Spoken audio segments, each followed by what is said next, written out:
Jesse Woodson James was an American outlaw, bank and train robber, guerrilla and leader of the James Younger Gang. Raised in the Little Dixie area of western Missouri, James and his family maintained strong Southern sympathies. He and his brother Frank James joined pro-Confederate guerrillas known as bushwhackers operating in Missouri and Kansas during the American Civil War. As followers of William Quantrill and Bloody Bill Anderson, they were accused of committing atrocities against Union soldiers and civilian abolitionists, including the Centralia Massacre in 1864. After the war, as members of various gangs of outlaws, Jesse and Frank robbed banks, stagecoaches, and trains across the Midwest, gaining national fame and often popular sympathy despite the brutality of their crimes. The James brothers were most active as members of their own gang from about 1866 until 1876, when as a result of their attempted robbery of a bank in Northfield, Minnesota, several members of the gang were captured or killed. They continued in crime for several years afterward, recruiting new members, but came under increasing pressure from law enforcement seeking to bring them to justice.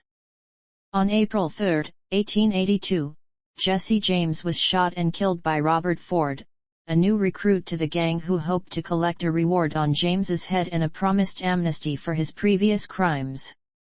Already a celebrity in life, James became a legendary figure of the Wild West after his death.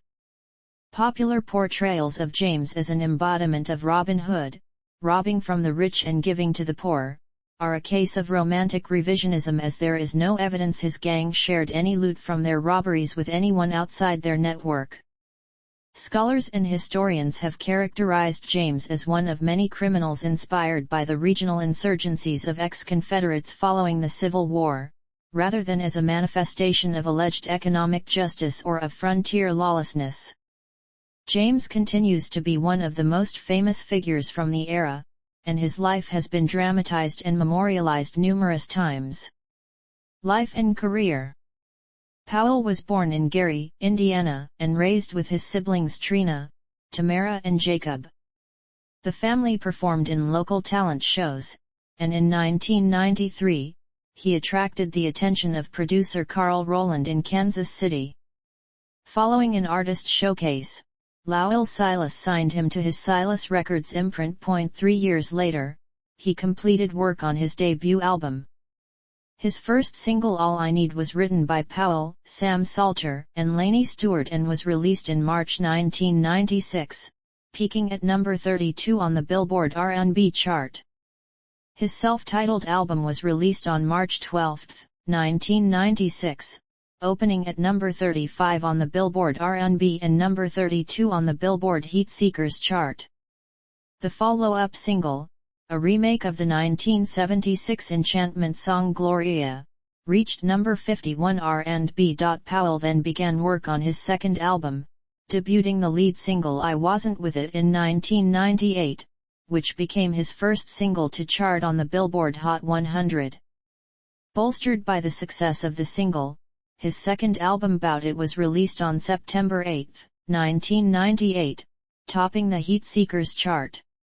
The album's second single, You, was released in February 1999 and became his biggest hit, peaking at number 2 on the Billboard Hot R&B/Hip Hop Songs chart and number 10 on the Billboard Hot 100.